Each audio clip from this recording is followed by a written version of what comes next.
Saudara, Anda menyaksikan Breaking News Kompas TV bersama saya Renata Panggalo.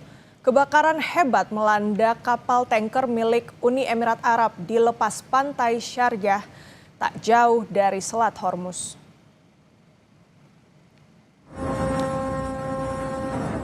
Laporan dari Otoritas Maritim Inggris menyebutkan kapal tersebut dihantam oleh proyektil tak dikenal. Kebakaran hebat melanda kapal tanker milik Uni Emirat Arab di lepas pantai Sharjah. Laporan dari Otoritas Maritim Inggris menyebutkan kapal tersebut dihantam proyektil tak dikenal. Selain itu terdapat laporan mengenai serangan drone dan rudal yang menyasar kompleks industri minyak di zona Fujairah. Sementara itu, menurut laporan yang dikutip dari kanal Tasnim News, seorang pejabat militer Iran membantah keras keterlibatan negaranya dalam insiden di wilayah Fujairah.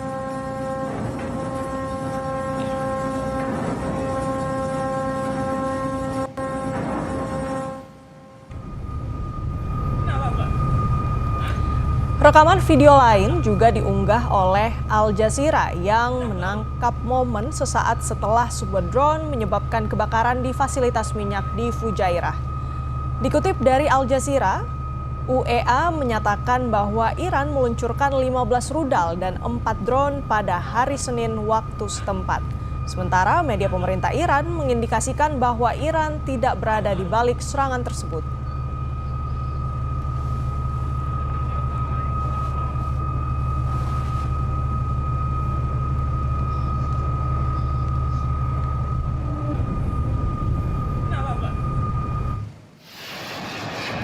Angkatan Laut Iran menembakkan rudal dan drone di sekitar kapal perusak Amerika Serikat yang melintas di Selat Hormuz pada Senin waktu setempat. Hal ini terjadi di tengah meningkatnya ketegangan antara Teheran dan Washington. Militer Iran mengklaim telah lebih dulu mengidentifikasi keberadaan kapal perang AS yang memasuki kawasan Teluk. Setelah mengabaikan peringatan awal, Iran kemudian melepaskan tembakan peringatan.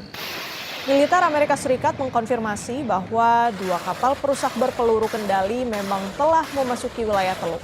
Namun, Washington membantah klaim Iran terkait serangan tersebut.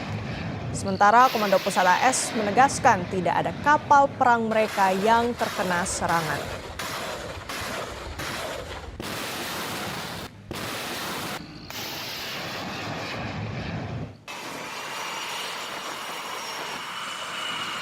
Sementara itu, Komando Pusat Amerika Serikat CENTCOM merilis rekaman jet tempur F/A-18 Super Hornet yang bersiap dan lepas landas dari USS Abraham Lincoln. Ini adalah bagian dari upaya untuk menegakkan blokade angkatan laut di pelabuhan-pelabuhan Iran di tengah kebuntuan yang sedang berlangsung di Selat Hormuz. Tanggal dan lokasi pasti dari rekaman yang dibagikan oleh CENTCOM tidak dapat diverifikasi secara independen.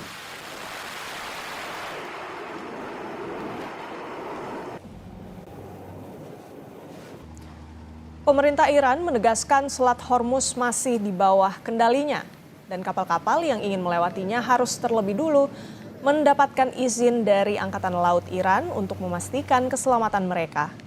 Iran menyebut Presiden Amerika Serikat Donald Trump berbohong ketika ia mengklaim sedang berupaya membuka jalur di Selat Hormuz karena alasan kemanusiaan.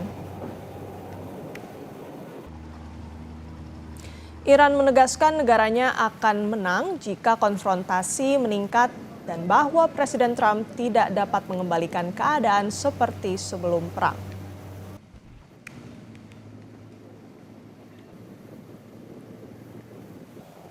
در این منطقه هر کشتی که میخواد رد بشه ترددی داشته باشه باید با اجازه نیروهای مسلح جمهوری اسلامی این کار انجام بده تا از امنیت برخوردار باشه.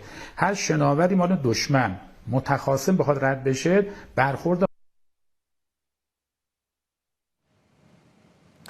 Pakar intelijen dari Center for Intermestic and Diplomatic Engagement (CIDE) Anton Ali Abbas bilang Iran menjawab Freedom Project Donald Trump dengan menyerang fasilitas minyak sekutu Amerika Serikat yakni Uni Emirat Arab dan menjadi penegasan Iran mengendalikan minyak di Selat Hormuz. Selain itu, serangan ke kapal perang AS di Selat Hormuz jadi pesan Iran. Militer Iran siap berperang kapanpun dengan Amerika Serikat. Berikut analisisnya yang kami cuplik dari program Sapa Indonesia Malam. Serangan ke Uni Emirat Arab, apakah ini pesan strategis Iran untuk Amerika, Mas Anton? Ya, yang jelas kita melihat dulu ada rentetan peristiwa sebelum ada serangan. Pertama adalah Uni Emirat Arab keluar dari OPEC. Yes. Lalu yang kedua adalah dilancarkannya Project Freedom. Dan kemudian ada serangan itu. Gitu. Jadi satu sisi bahwa saya melihat bahwa Iran juga ingin menegaskan bahwa kendali soal minyak ada di tangan dia gitu. Kenapa? Karena ketika minyak Uni Emirat Arab keluar dari rezim OPEC, tentu saja mereka akan berencana untuk membanjiri pasar minyak dunia sehingga kemudian minyak dunia bisa turun, dan itulah kemudian yang ingin diganggu. Itu satu. Kedua kan sebenarnya patternnya sudah terlihat dari awal gitu. Jadi memang Uni Emirat Arab ini 2-3 kali lebih banyak diserang oleh Iran ketimbang Israel bahkan. Gitu. Jadi ini memang ada repetisi ya. Ketiga, memang ini juga adalah pesan bahwa kelihatannya memang perang udah di depan mata. Gitu. Kenapa? Karena Presiden Trump sendiri sudah mengancam memberi deadline 24 jam, atau kalau tidak gitu akan ada serangan udara yang belum pernah pernah dilihat sebelumnya. Jadi ini yang kemudian bagi saya kemudian punya potensi, karena bagaimanapun juga ketika kita bicara tentang Project Freedom itu jelas adalah tindakan provokasi. Gitu, karena tindakan provokasi itu artinya apa ya, karena artinya Amerika mencoba untuk kemudian menguji apakah memang Iran ini memang benar ingin mengganggu Selat Hormuz atau tidak kalau mereka kawal. Ini yang saya lihat yang ingin dilakukan oleh Amerika Serikat, sehingga kemudian Iran sudah menyampaikan pesan duluan. Apalagi kalau kita bicara tentang gencatan senjata, toh selama ini gencatan senjata yang mendeklarasikan adalah Amerika Serikat, bukan kesepakatan dua belah pihak. Jadi bagi Iran ya selama ini memang masanya adalah masa perang, kita sedang tidak berperang saja gitu loh. Kita sedang turun saja intensinya, tapi situasinya sedang perang gitu. Yang mendeklarasikan gencatan senjata kan Amerika Serikat, bukan Iran gitu. Jadi bagi saya sih memang suasana perang. Jadi mau tidak mau apa yang dilakukan oleh Iran, walaupun Iran juga ngebantah kita tidak menyerang, tapi juga kan ada pesan bahwa ini ngomong tentang minyak gitu. Jadi bagi saya ya ini memang adalah dalam konteks yang tidak bisa dipisahkan dari sejak tanggal 28 Februari lalu, Mas Radi. Oke, selain motif yang sudah Anda utarakan tadi, apakah ini juga menandakan peningkatan kemampuan fasilitas militer milik Iran menurut Anda? Enggak. Iran ingin menunjukkan bahwa perang hari ini tuh dominasi asimetrik loh, asimetrik. Dan jangan lupa bahwa Iran itu kan sebenarnya teknologinya murah, dia cuma punya drone, lalu pakai misalnya ada ranjau laut, ditambah lagi kapal-kapal kecil, itu murah. Tapi ketika mereka melakukan serangan gitu ya, dan itu taktik itu dipakai, itu sulit untuk bisa dikalahkan dengan mudah, termasuk juga oleh Amerika Serikat yang punya kapal-kapal yang canggih. Gitu. Itulah kenapa kemudian kan ini ada rencananya kalau misalnya nanti Project Freedom ini itu salah satunya akan melibatkan misalnya kapal perusak Alec Brook. Itu yang memang sudah canggih. Tapi dia juga akan berhitung karena dengan sempitnya itu, dengan juga banyak hitungan dugaan gitu ya, dugaan matematis bahwa pinggiran pantainya Iran itu ada banyak peluncur roket gitu, ada drone, ada kapal. Mereka juga khawatir seberapa cepat mereka bisa merespon gitu. Jadi sejauh ini kan masih sebatas bahwa cywar gitu, bahwa kami akan melakukan ini. Tapi itu belum dicoba gitu. Kenapa? Karena kalau bisa kita ngeliat sejarah tahun 87-88 ketika ada tanker war perang Iran-Irak, itu kan ada gitu. Itu namanya Operation Earnest Will gitu ya. Earnest Will itu adalah mandat dari PBB untuk mengawal tanker-tanker biar aman. Tapi perbedaannya dengan yang masa lalu, itu dulu dimandatkan oleh PBB. Kedua, Amerika Serikat kala itu tidak bermusuhan sama Iran.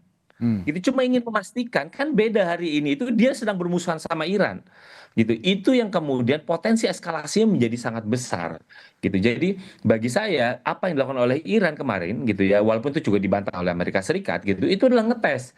Ingat loh, kami itu punya ini, Anda serius pengen melakukan ini, Anda silakan. Karena itulah kemudian bisa jadi gitu ya, kalau misalnya ngelihat pergerakan bagaimana kapal ada banyak yang masuk ke misalnya ke daerah kawasan Timur Tengah, jangan-jangan nih perangnya jadi bukan lagi perang perang yang kita bayangkan akan operasi darat dan lain-lain, jangan-jangan kayak kemarin lagi perang dari jauh lagi gitu. Jadi serangan udara. Kenapa? Karena mereka tahu kok kenapa kemudian blokade yang itu dilakukan tuh di Laut Arab gitu loh.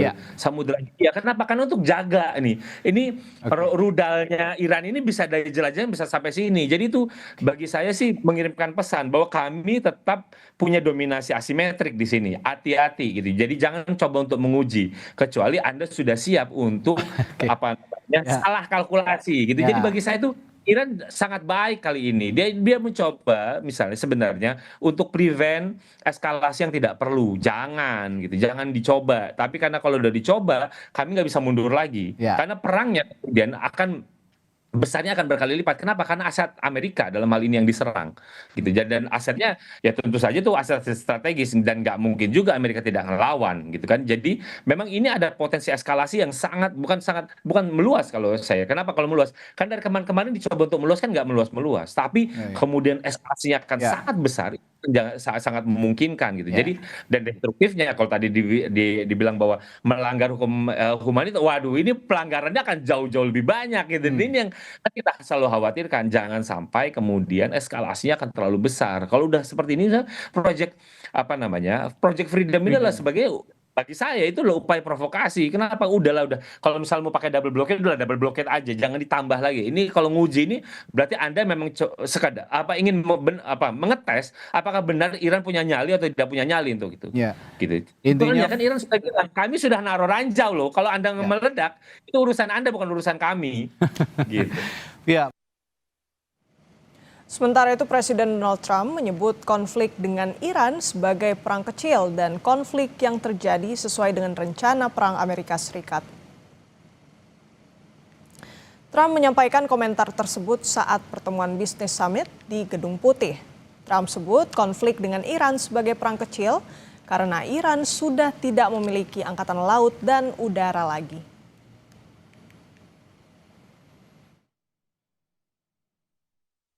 I call it a mini war because that's all they are. They don't have a navy anymore. They have no navy. They have no air force. They have no anti-aircraft equipment. They have no radar. They have no nothing. They have no leaders, actually. The leaders happen to be gone also. But can't let them have a nuclear weapon, or you'd have problems like nobody would believe. Guru Besar Hubungan Internasional Saint Petersburg State University Rusia, Koni Rahakundini Bakri bilang, mini war yang digaungkan Donald Trump tidak akan mampu membuat Amerika Serikat membuka Selat Hormuz. Berikut analisisnya yang kami cuplik dari program Kompas Petang. Bu Koni, sebenarnya kalau klaim mini war yang disebutkan oleh Donald Trump ini provokasi aja atau ada makna lain dari klaim Trump? Kalau saya bilang bukan provokasi ya, dia tuh sekarang kan dia ngomongnya kan kemarin ya di acara di White House, sebenarnya acaranya kecil tapi dia tuh bilang bahwa dia akan menunjukkan Project Freedom. Project Freedom itu yang dia anggap adalah operasi mini war yang bagaimana menggunakan operasi militer Amerika dengan niatnya tuh hanya membimbing kapal-kapal tuh untuk keluar dari Selat Hormuz dengan bantuannya Amerika Serikat. Dia kalau nggak salah tuh akan deploy destroyer, dia akan deploy sekitar 100 lebih kali pesawat dan juga mungkin troops sekitar 15.000. Jadi itulah yang dia bilang dengan mini war. Jadi dia menekankan bahwa ini sebenarnya adalah untuk menjaga ekonomi Amerika juga dunia yang akan tetap baik-baik aja. Malah dia bilang Amerika tuh booming walaupun ada little detour. Nah, tapi untuk melancarkan semuanya dia perlu melakukan operasi Project Freedom ini. Dan dia juga sempat ngomong bahwa kalau sampai Iran mencoba mengganggu, karena memang Iran langsung menembak rudal dan drone seperti tadi disampaikan. Tapi dia bilang bahwa dia akan blow off the force of the earth gitu tentang orang-orang Iran atau tentang masyarakat Iran. Nah, sebenarnya menurut saya ini tuh nggak akan dan juga beberapa pandangan ya, operasi ini tuh nggak akan membuka, sebenarnya nggak akan berhasil membuka Selat Hormuz karena ini bukan full conflict escort dan juga Iran masih menguasai selat. Jadi mau diklaim seperti tadi disampaikan, mau diklaim oleh Trump seperti apapun, yang masih menguasai itu selat itu adalah Iran sendiri. Jadi memang ada terjadi pergeseran ya. Tapi kalau kita lihat, jadi tujuan Amerika yang tadinya regime change di Iran, kemudian menghancurkan nuklir Iran, itu tujuan utama. Sekarang jadi sangat terlihat menjadi tekanan ekonomi lewat Hormuz. Dan ini artinya yang mau saya sampaikan bahwa risiko ke depan itu masih tentang konfrontasi laut yang akan semakin tinggi dengan operasi ini ya, walaupun dibilang mini war. Kemudian asuransi kapal pasti terus akan melonjak, akan terus meningkat, dan shipping company juga pasti akan semakin ragu. Jadi apa yang disampaikan Trump ini somehow dia tuh lucu. Satu hal dia mau berdiplomasi, dia tetap mau soft, tapi di lain sisi dia menggunakan stick, yaitu kekuatan mini war yang dia sampaikan.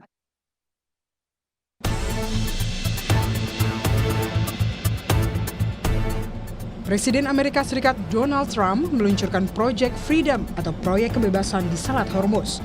Proyek ini bertujuan untuk membantu kapal-kapal yang terjebak di Teluk Persia dan sekitarnya. Langkah ini kembali membawa kawasan tersebut berada di ambang konflik berskala penuh, seiring dengan Iran yang berupaya menegaskan kembali blokade yang dilakukan pihaknya. Trump mengatakan proyek kebebasan akan dimulai pada Senin pagi waktu Timur Tengah. Proyek ini adalah upaya untuk membantu perusahaan dan negara netral yang tak bersalah yang meminta Amerika Serikat untuk membebaskan kapal mereka dari Selat Hormuz. Melalui akun Truth Social-nya, Trump menyebut akan menggunakan upaya terbaiknya untuk memandu kapal dan awak keluar dari Selat Hormuz hingga kawasan kembali aman. Ia mengatakan ini adalah tindakan kemanusiaan atas nama Amerika Serikat, negara-negara Timur Tengah, dan khususnya Iran. Banyak dari kapal-kapal ini kekurangan makanan dan segala sesuatu yang diperlukan. Jika proses kemanusiaan ini diganggu, maka harus ditangani dengan tegas. Menteri Keuangan Amerika Serikat menyebut bahwa blokade yang dilakukan Amerika Serikat telah berdampak besar ke ekonomi Iran. Ia menyebut Amerika Serikat telah menyekik perekonomian Iran dengan memberlakukan blokade. Iran juga dinilai tidak lagi mampu membayar tentara mereka dengan kondisi ekonomi yang porak-poranda. And I can tell you that we are suffocating the regime and they are not able to pay their soldiers. This is a real economic blockade and it is in all parts of government. All hands on deck. President Trump has made the world safe. He said Iran cannot have a nuclear weapon. They have to turn over their nuclear, their enriched uranium. He's wiped out their Air Force, wiped out their Navy, wiped out their factories. But that they are the largest state sponsor of terrorism, and China has been financing them with their energy purchases, and we've been encouraging them not to. And that is a topic of ongoing discussion. Menanggapi rencana Trump terkait proyek kebebasan, Parlemen Iran memberikan reaksi keras. Pihak Teheran menegaskan kehadiran militer Amerika Serikat di Selat Hormuz tidak akan ditoleransi. Iran dengan tegas menolak semua cara negosiasi Amerika Serikat, termasuk dengan memblokade Selat Hormuz. Iran menilai pendekatan tersebut tidak sesuai dengan prinsip kedaulatan negara. Teheran menegaskan tak akan tunduk pada dominasi dan justru menuntut kompensasi atas serangan yang terjadi. پیگیرش هست در حوزه روابط بین‌الملل، حقوق بین‌الملل و رعایت اصل حاکمیت ملی کشورها سازگار نیست. یعنی تسلیم. هیچ کشوری آمادگی نداره برای اینکه بخواد تسلیم زورگویی و اشغال و هژمونی کشور دیگری بشه. ضمن که این دوران هم گذشته. Militer Iran juga menegaskan pasukan asing yang mendekati atau memasuki Selat Hormuz akan jadi target militer Iran. Komandan Markas Besar Militer Iran, Maijen Ali Abdullahi, menyatakan Selat Hormuz berada di bawah kendali militer Iran. Kapal-kapal yang akan keluar atau masuk Selat Hormuz harus berkoordinasi dengan militer Iran. Dalam pernyataan yang dibacakan presenter TV Iran, Maijen Ali peringatkan pasukan bersenjata asing terutama militer Amerika yang mencoba masuk perairan Selat Hormuz akan jadi target militer Iran. فرمانده قرارگاه مرکزی حضرت خاتم الانبیا گفت ما با تمام توان امنیت تنگه هرمز را حفظ و پرقدرت مدیریت می‌کنیم و به تمام کشتی‌های تجاری و نفتکش اعلام می‌کنیم از هر گونه اقدامی برای تردد بدون هماهنگی نیروهای مسلح مستقر در تنگه هرمز خودداری نمایند تا امنیت آنها به خطر نیفتد. سرلشکر خلبان علی عبداللهی اعلام کرد هشدار می‌دهیم هر نیروی مسلح بیگانه به خصوص ارتش متجاوز آمریکا چنانچه قصد نزدیک شدن و ورود به تنگه هرمز را داشته باشد مورد تهاجم قرار خواهند گرفت. Sementara itu, juru bicara Kementerian Luar Negeri Iran, Esmail Baghei, menyampaikan bahwa saat ini Iran tengah dalam upaya untuk penghentian total permusuhan. توقف جنگ در همه جبهه‌ها از جمله در لبنان یکی از تفاهم‌هایی بود که در تفاهم آتش‌بس 19 فروردین حاصل شد علیرغم اینکه طرف مقابل در ابتدا مدعی بود که چنین چیزی نیست بعداً صحه گذاشته شد بهش. این امر به این دلیل هست که اولا تحولات منطقه بله به همدیگه مرتبط هست، ثانیاً آنچه که در لبنان اتفاق افتاد ما نمیتوانیم جدا بکنیم از آنچه که در کل منطقه حادث شد و بر این اساس در هر توافقی علل اصول باید موضوع خاتمه جنگ در لبنان هم مد نظر باشه. فکر میکنم زمان اون رسیده که کشورهای اروپایی با شجاعت نتیجه تبعیت کورکورانه از سیاست‌های غیرقانونی آمریکا رو ببینند و تصمیم بگیرند که رویکرد مستقل‌تری نسبت به تحولات بین‌المللی از جمله در غرب آسیا و در رابطه با موضوعات مرتبط با جمهوری اسلامی ایران اتخاذ بکنند. Iran telah mengajukan proposal balasan yang berisi 14 poin kepada Amerika Serikat. Proposal tersebut sebagai tanggapan atas proposal berisi 9 poin dari Amerika Serikat.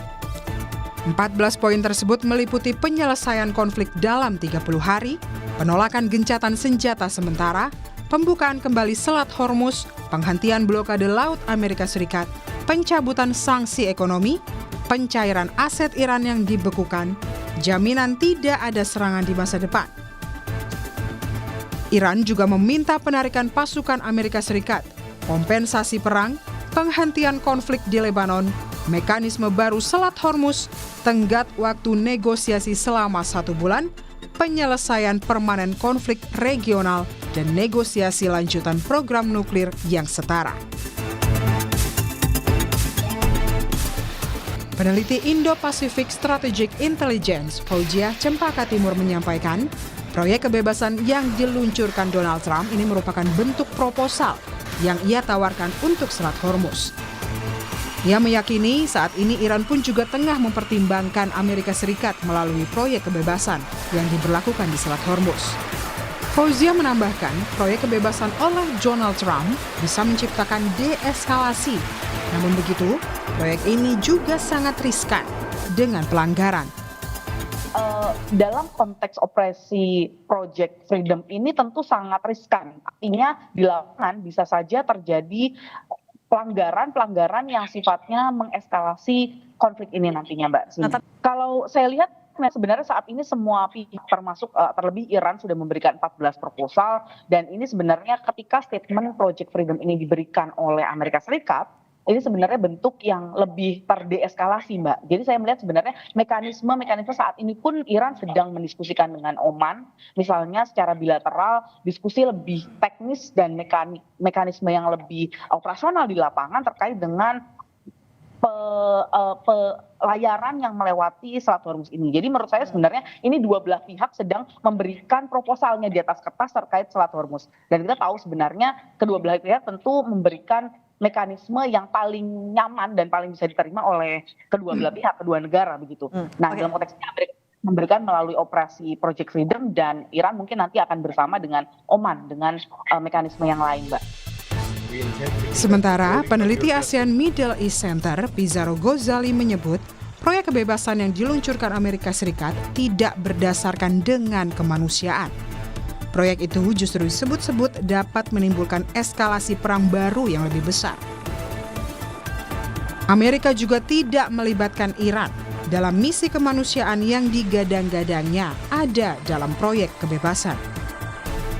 Proyek ini juga disinyalir dapat menjadi alat provokasi untuk menyerang balik Iran dengan strategi membebaskan kapal negara netral di Selat Hormuz. Pertama, saya tidak percaya itu proyek yang dilakukan oleh Trump itu quote and quote itu berdasarkan kemanusiaan seperti itu ya. Karena tindakan seperti ini yang disebut oleh Washington sebagai evakuasi paksa itu dilakukan tanpa koordinasi dengan Iran. Trump kita mengetahui dia mengatakan terjadi komunikasi yang produktif kepada Iran, dan kemudian dia sangat confident untuk melakukan upaya untuk penyelamatan kapal-kapal yang ada di Selat Hormuz. Tetapi kan tidak lama kemudian faksi Qatamul Anbiya, faksi militer dari Iran itu kemudian membantah dan dia mengatakan tindakan yang dilakukan oleh Trump itu sama saja memicu eskalasi baru dan itu sebuah pelanggaran terhadap militer senjata. Saya lihat niat Trump itu lebih kepada provokasi. Dia ingin kemudian melakukan provokasi kepada Iran dengan kemudian masuk kepada Selat Hormuz dengan tujuan katanya menyelamatkan kapal-kapal tersebut agar kemudian ada serangan, ada kemudian respon dari Iran melakukan serangan kepada Amerika Serikat, dan itu bisa dijustifikasi oleh Trump bahwa itu tindakan peperangan kepada Amerika Serikat, itu tindakan serangan kepada Amerika Serikat, dan ini nanti bisa dijual kepada Kongres bahwa Amerika Serikat telah diserang oleh Iran dan kemudian Kongres bisa mengeluarkan green light agar Amerika Serikat melakukan serangan terhadap Iran. Karena menurut saya ini bukan presiden baru kalau kita melihat polugri Amerika Serikat. Tahun 64 ketika kemudian ada terjadi perang Vietnam, jangan lupa ini sama polanya seperti ini. Satu hari setelah Donald Trump mengumumkan rencana proyek kebebasan, Pusat Informasi Maritim Gabungan menyatakan bahwa Amerika Serikat telah meningkatkan zona keamanannya. Zona itu di sebelah selatan rute pelayaran umum. Dan Amerika Serikat juga mendesak para pelaut untuk berkoordinasi erat dengan otoritas Oman karena antisipasi volume lalu lintas yang tinggi.